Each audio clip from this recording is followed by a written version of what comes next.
கிருபை, மாறாத கிருபை, நடைபெறாத கிருபை உண்டுன்னு சொன்னீரே, உமக்கு நன்றி.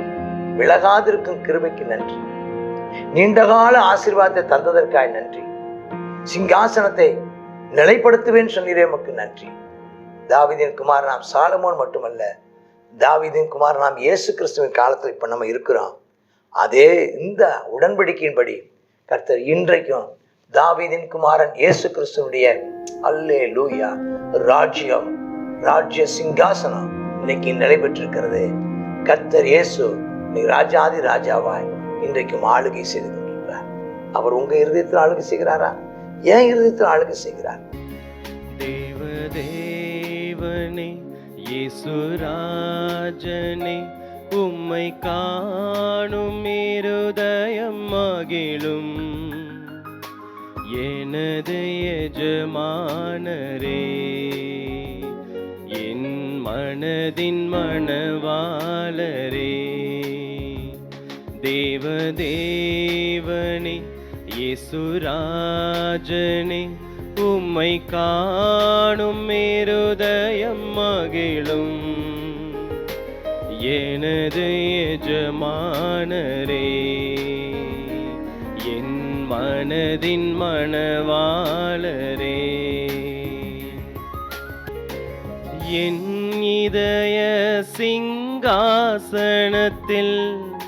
வீற்றிருக்கும் என் ராஜாவே, வானாதி வானங்கள் உமக்கிருக்க இந்த இதயம்தான் உம் வீடானதோ. என்னில் நீர் வாழ்ந்திட என்ன நான் செய்தேனோ. என்னில் நீர் வாழ்ந்திட என்ன நான் செய்தேனோ. தேவனே இயேசு ராஜனே, உம்மை காணும் இருதயம் மகிழும்.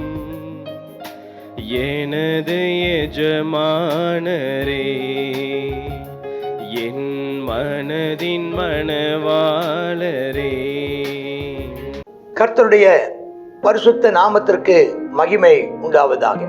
1 நாளாகமம் 17வது அதிகாரம். ஆண்டவர் தாவீதோடு கூட பண்ணின ஒரு பெரிய உடன்படிக்கையை பற்றி நாம் இங்க பார்க்கிறோம். அதான் தாவீதின் உடன்படிக்கை அப்படிம்பாங்க. தாவீது வீட்டில் வந்துட்டார், அவரும் வீட்டுக்கு வந்துட்டாரு. எல்லா வீட்டில் உள்ள எல்லாருக்காகவும் அவர் நன்றி சொல்றாரு. அவரும் ஒரு அப்பத்தையும் திராட்சரசத்தையும் அந்த இறைச்சி துண்டையும் கொண்டாந்து அவங்களும் வீட்டோட எல்லாரும் சாப்பிட்டு ஆசீர்வதிக்கிறாங்க. அப்போ அன்னைக்கு ராத்திரில அவன் ஜெபம் பண்றான். அப்போ ஜெபம் பண்றான் அவன் யார்? தீர்க்கதரிசியா நாத்தான் அவன் கூப்பிட்டு, அவரும் பக்கத்துல தான் இருக்காரு. ஐயா, நான் கேதுரு மர வீட்டில் வாசம் பண்றேன், ஆனா கர்த்தருடைய உடன்படிக்கையோ திரையின் கீழே இருக்குது அப்படின்னு. அப்போ ஒன்று நாத்தான் தீர்க்கதரிசி சொல்றாரு, உங்க இருதயத்துல என்ன இருக்குதோ செய்யுங்க ஐயா, தேவன் உம்மோடு இருக்கிறார் அப்படின்னு சொல்லிட்டார். அப்போ என்ன அர்த்தத்துல கேட்கிறான்? ஒரு ஆலயம் கட்டட்டுமா, ஒரு மாளிகை, எனக்கு ஒரு வீடு மாளிகை கட்டின மாதிரி அவருக்கு ஒரு மாளிகை கட்ட விரும்புகிறேன், என் மாளிகை விட பெருசாக இருக்கணும் அப்படின்னு. அப்போ அன்னைக்கு ராத்திரி தேவனுடைய வார்த்தை நாத்தான் தீர்க்கதரிசிக்கு வருது. அவர் சொல்றாரு, நீ தாவீதை பார்த்து சொல்லு, என்ன சொல்லணுமா, நான் வாசமா இருக்கு, நீ எனக்கு ஆலயத்தை கட்ட வேண்டாம் சொல்லிட்டார். நீ கட்ட வேண்டாம், நான் இஸ்ரவேலை வரப்பண்ண நாள் முதற்கொண்டு, நான் இஸ்ரவேல் ஜனங்களை எகிப்திலிருந்து கொண்டு வந்து இந்த கானானில் நான் அவர்களை ஏற்படுத்தின நாள் முதற்கொண்டு இந்த நாள் வரைக்கும் நான் ஒரு ஆலயத்தில் வாசம் பண்ணாமல் ஒரு கூடாரத்திலிருந்து மறு கூடாரத்துக்கும், ஒரு வாசத்திலிருந்து மறு வாசத்துக்கும் போயிட்டே இருந்தேன். 40 நாள் பிரயாணத்தில், 38 வருஷம் பிரயாணத்தில் கூட வந்தார்.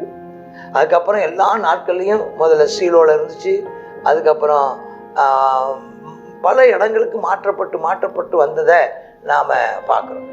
சொல்லிட்டார், நான் சகல இஸ்ரவேலோடும் உலாய் வந்த எந்த இடத்துலாவது நான் என் ஜனத்தை மேய்ப்பிக்க கற்பித்த இஸ்ரவேலின் நியாயாதிபதிகள் யாரையாவது பார்த்து எனக்கு கேதுரு மரத்தால் செய்யப்பட்ட ஆலயத்தை ஏன் நீங்க கட்டாம இருக்கீங்க நான் கேட்டேனா?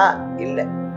அதனால தாவீதை பார்த்து சொல்லு, சேனை கர்த்தர் சொல்றது என்னன்னா, நீ என் ஜனமாகி இஸ்ரவேல் மேல் அதிபதியா இருக்கும்படி ஆடுகளின் பின்னே நடந்த உன்னை ஆட்டு மந்தையை விட்டு நான் தான் எடுத்தேன். நீ ஆடுகளுக்கு பின்னால் இருந்த அந்த மந்தையில இருந்து நான் உன்னை எடுத்துட்டு வந்தேன். நீ போன இடமெல்லாம் உன் கூட நான் இருந்து சத்துருக்களை எல்லாம் உனக்கு உண்டாக நிர்மூலமாக்கி பூமியில் இருக்கிற பெரியோருடைய நாமத்துக்கு ஒத்த நாமத்தை தந்தேன். இன்னைக்கு உலகம் முழுசும் பேர் சொல்ற அளவுக்கு உன் பேரை நான் பெருசாக்குனேன். நான் என் ஜனமாகிய இஸ்ரவேலுக்கு ஒரு இடத்தை ஏற்படுத்தி அவர் ஸ்தானத்துல குடியிருக்கவும் இனி அவர்கள் அலையாமலும் முன்போலும் நான் என் ஜனமாகிய இஸ்ரவேல் நியாயாதிபதியை கட்டளையிட்ட நாள் முதல் நடந்தது போல நியாயக்கேட்டின் மக்களால் இனி சிறுமைப்படாமல் இருக்கவும் அவளை நாட்டினேன். யாரு சிறுமைப்படாமல் இருக்குமாங்க? இனி நீங்க சிறுமைப்படக்கூடாது, நீ நல்லா இருக்கணுங்கிறதுக்காக நான் அவர்களை நாட்டினேன். நான் அவங்களை நல்ல இடத்துல நாட்டியிருக்கிறேன். நீங்க எனக்கு பிரியமா இருங்க, உன் சத்துருக்களை எல்லாம் நான் கீழ்படுத்தினேன் சொல்லிட்டு சொல்றாரு. நீ எனக்கு வீட்டை கட்டணும்னு சொன்னதுனால நீ எனக்கு கட்ட வேண்டாம், நான் உன் வீட்டை கட்டுவேன். நான் உனக்கு ஒரு வீட்டை கட்டுவேன். வீடுன்னா ஏற்கனவே உனக்கு வீடு இருக்கு. வீடுன்னு எதை சொல்றாருன்னா உன் தலைமுறையை நான் கட்டுவேன் அப்படின்னு உன் பிதாக்கள் இடத்தில் போக உன் நாட்கள் நிறைவேறும் போது, ஆமா நான் நீ தகப்பனோடு கூட சேர்க்கப்படுவ, நீ செத்து ஆமா பிதாக்கள் இடத்தில் சேர்க்கப்படுவ. உன் புத்திரில் ஒருவனை உன் சந்ததியை நான் எழுப்ப பண்ணி அந்த ராஜ்யத்தை நான் நிலைப்படுத்துவேன். அவன் எனக்கு ஒரு ஆலயத்தை கட்டுவான், அவன் சிங்காசனத்தை நான் நிலைக்க பண்ணுவேன். நான் அவனுக்கு பிதாவா இருப்பேன், அவன் எனக்கு குமாரனா இருப்பான். உனக்கு முன்னிருந்தவனை விட்டு அந்த சவுளை விட்டு என் கிருபையை விலக்க பண்ண மாதிரி அவனை விட்டு கிருபையை அவனை விட்டு விலக பண்ண மாட்டேன். ஒருவேளை அவன் முன்ன பின்ன நடந்தாலும் கிருபையை விலக பண்ண மாட்டேன். அவனை என் ஆலயத்திலும் என் ராஜ்யத்திலும் என்றென்றைக்கும் நிலைக்க பண்ணுவேன். அவனுடைய ராஜாசனம் என்றைக்கும் நிலைப்பட்டிருக்கும், நீண்ட காலம் நிலைத்து நிற்கும். தாவீதின் ராஜ்யம் அவன் ஸ்தோத்திரம் உலகம் உள்ள வரைக்கும் அந்த ராஜ்யம் நிலைத்து நிற்கும். நாம் அதுதான் சொல்லப்படும். முதலாவது என்னுடைய ராஜ்யத்தையும் அப்படி நீதியும் தேடுங்கள், அப்பொழுது எல்லாம் உனக்கு கூட கொடுக்கப்படும். தலைமுறை ஆசீர்வாதம் கொடுக்கப்படும். எல்லா வார்த்தையும் தாவீதுக்கு சொல்றான். தாவீது ரொம்ப சந்தோஷம். 16ஆம் வசனம். தாவீது வீட்டுக்குள்ள போய் கர்த்தருடைய தாவீது ராஜா உட்பிரவேசித்து கர்த்தருடைய சமூகத்திலிருந்து நினைக்க கூடாரத்துக்கிட்ட போயிட்டாரு நினைக்கிறேன். போய் கர்த்தாவே தேவரீர் என்னை இதுவரைக்கும் கொண்டு வந்ததுக்கு நான் ஏமாத்தினேன், என் வீடு ஏமாத்தினேன், நான் ஏமாத்தினேன், நான் ஒன்றும் இல்லை சொன்ன மாதிரி ஆடுகளுக்கு பின்னால் நடந்துட்டு இருந்தேன். எங்க அப்பாவாலும் எங்க அப்பா வீட்டாராலும் ஒதுக்கப்பட்டிருந்தேன். சவுலுக்கு என்பதாக ஒரு அற்புதம் செய்ய என்னை பயன்படுத்தினீர். ஆனாலும் அவன் என்னை துரத்தினான். ஆனா அவன் கைக்கு என்னை தப்பு வைத்தீர், பெலிஸ்தரின் கைக்கு என்னை தப்பு வைத்தீர். என்னை இந்நாள் வரைக்கும் எனக்கு என்னுடைய ஜீவனை பாதுகாத்தீர். நான் ஏமாத்தினப்பா தேவனை, இது இன்னும் உடைய பார்வை கொஞ்சம் காரியம், வெகு தூரமான காரியத்தை என்ன சொல்லிட்டீங்களேப்பா. என் சந்ததி வரும்னு, அந்த சந்ததியில ராஜ்யபாரம் உண்டாகும்னு, அந்த ராஜ்யபாரம் நீண்ட காலத்துக்கு நிலைக்கும்னு சொல்லிட்டீங்களே, ரொம்ப நன்றி ஆண்டவரே, நன்றி அப்பா. இந்த காரியத்தெல்லாம் எனக்கு அறிவிச்சிங்களே, இதெல்லாம் கேட்கறதுக்கு எனக்கு காது கொடுத்தீங்களே, ஸ்தோத்திரம் கர்த்தாவே. எங்கள் காதுகளால கேட்ட எல்லாவற்றிலும் இதுக்கு முன்ன நீங்க இஸ்ரவேல் ஜனங்களுக்கு அவன் எகிப்துல செஞ்ச அந்த எங்களுடைய அப்பா காலத்துல, யாக்கோபு காலத்துல இருந்து, ஆபிரகாமின் காலத்துல இருந்து அவன் சோத்துல இந்த காலம் வரைக்கும் நடத்தின எல்லாவற்றிலையும் காதால கேட்ட எல்லாவற்றையும் தேவரின் நிகரான உமக்கு ஒப்பானவர் யாருமே இல்லைப்பா. உமக்கு நிகரானவர் யாருமே இல்லைப்பா. நிகரே இல்லாத சர்வேஸ்வரன், உண்மை தவிர வேற தேவனும் இல்லைப்பா. நீங்க தெரிஞ்சுக்கிட்டீங்களே, உங்க ஜனமா இஸ்ரவேலுக்கு நிகரான ஜனமும் இந்த பூலகத்துல இந்த ஒரு ஜாதித்தவர் யாரும் இல்லைப்பா. பயங்கரமான காரியங்களை செய்தீரு, நீ மீட்டு கொண்டீரு, உமக்கு நன்றி அப்பா. நீ தாமே ஒரு தேவனான். இப்போதும் என்னை குறித்தும் என் குடும்பத்தை பற்றியும் என் வீட்டை பற்றியும் என் எதிர்காலத்தை பற்றியும் என் பிள்ளைகளின் தலைமுறை குறித்து சொன்னதுக்கு ஆயிஸ்தோத்திரம். 24ஆம் வசனம் சொன்னார், அது நிலை பெற்று இருக்கணும்ப்பா. அடியாண்டிய வீடு முன்பாக திடமாகப்படும் சொல்லப்படுவதனால இப்படி நாமம் மகிமைப்படணும்ப்பா. வீடு கட்டுவேன்னு சொல்லி என் செவி கேட்க வெளிப்படுத்தினீரே, இப்ப நான் அதன் வார்த்தையின் நிமித்தம் நான் கேட்கிறேன்ப்பா. என் அடியானுடைய வீடு என்றென்றைக்கும் உமக்கு முன்பாக இருக்கும்படி ஆசீர்வதித்தீர். கர்த்தராய் தேவரீர் அதை ஆசீர்வதித்தபடினால் அது என்றைக்கும் ஆசீர்வதிக்கப்படும். என் சிங்காசனம் நிலைத்திருக்கும் சொன்னீரே, நன்றி. கிருபை மாறாத கிருபை, நிலைபெறாத கிருபை உண்டுன்னு சொன்னீரே, உமக்கு நன்றி. விலகாதிருக்கும் கிருபைக்கு நன்றி. நீண்டகால ஆசீர்வாதத்தை தந்ததற்காய் நன்றி. சிங்காசனத்தை நிலைப்படுத்துவேன்னு சொன்னீரே, உமக்கு நன்றி. தாவீதின் குமாரனாம் சாலமோன் மட்டுமல்ல, தாவீதின் குமாரனாம் இயேசு கிறிஸ்துவின் காலத்தில் இப்ப நம்ம இருக்கிறோம். அதே இந்த உடன்படிக்கையின்படி கர்த்தர் இன்றைக்கும் தாவீதின் குமாரன் இயேசு கிறிஸ்துவனுடைய அல்லேலூயா ராஜ்ய சிங்காசனம் இன்னைக்கு நடைபெற்றிருக்கிறது. கர்த்தர் இயேசு நீ ராஜாதி ராஜாவாய் இன்றைக்கும் ஆளுகை செய்து கொண்டிருக்கிறார். அவர் உங்க இருதயத்தில் ஆளுகை செய்கிறாரா? ஏன் இருதயத்தில் ஆளுகை செய்கிறார்? உங்கள் இருதயத்தில் ஆளுகை செய்வாராக. உங்கள் தலைமுறை தலைமுறையாய் கர்த்தர் உங்களை ஆசீர்வதிப்பாராக. ஆமேன், ஆமேன். God bless you. 1 நாளாகவும் 17வது அதிகாரத்தில் பார்க்குறோம். 17வது அதிகாரத்தில் தாவீது கர்த்தருக்கு ஒரு ஆலயத்தை கட்ட விருப்பம் கொண்டார். ஆனால் கர்த்தர் நீ கட்ட வேண்டாம் அப்படின்னு சொல்லிட்டு தாவீதுக்கு கர்த்தர் செய்ததான நன்மையை குறித்து நம்ம இந்த இடத்துல பார்க்குறோம். ஆட்டுக்கடையிலிருந்து ஆட்டுக்கு பின்னாடி சென்ற உன்னை நான் என்ன செய்தேன்? அவனை ராஜாவாக்கினேன்.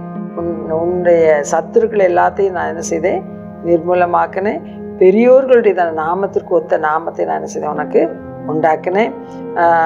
அந்த உனக்கு ஒரு குடியிருக்கிறதுக்கு உங்களுக்கு என்ன செய்தேன்? ஒரு ஸ்தலத்தை நான் ஏற்படுத்தினேன். நியாயக்கேட்டின் மக்களால் சிறுமைப்படுத்தாதபடிக்கு நான் உங்களை நிலைநாட்டினேன். எல்லாம் உனக்கு விரோதமான எல்லா சத்துருக்களையும் நான் என்ன செய்தேன்? உனக்கு கீழ்ப்படுத்தினேன். உனக்கு ஒரு வீட்டை நான் என்ன செய்வேன்? கட்டுவேன். உன் சந்ததியை நான் என்றென்றைக்கு நிலைப்படுத்துவேன் என்று சொல்லி கர்த்தர் தாம் செய்ய இருக்கிறதான காரியத்தையும் செய்ததான் தாவீதுக்காக செய்ததான அந்த காரியத்தை குறித்து கர்த்தர் இந்த நாளில் சொல்லுகிறதை பார்க்கிறோம். அப்பொழுது கர்த்தர் தாவீது சொல்றார், இப்பொழுதும் உடைய அடியானின் வீடு என்றென்றைக்கு உமக்கு முன்பதாக இருக்கும்படிக்கு நீர் என்ன செய்தான்? ஆசீர்வதித்தருளும் என்று சொல்லி ஜெபிக்கிறார். நம்ம இந்த நாளிலும் கர்த்தர் நம்மை தெரிந்து கொண்டால் கர்த்தர் எல்லாவற்றையும் நமக்கு ஆசீர்வாதமாய் நாம் அவருக்கு விருப்பமாய் நடந்தால் போதும். நம்மை மிகவும் ஆசீர்வதித்து நம்மை உயர்த்தி சத்துருக்களுடைய கைகளுக்கு நம்மை நீங்களாக்கி நம்மை குடியிருப்பதற்கு வாசஸ்தலத்தை ஏற்படுத்தி சத்துருக்களுக்கு அச்சுறுத்தல் இல்லாமல் பயமில்லாமல் பயப்படுத்தப்படாமல் அவன் ஒரு சமாதானமான ஒரு சூழ்நிலையை கர்த்தர் நமக்கு ஏற்படுத்தி கொடுப்பார்.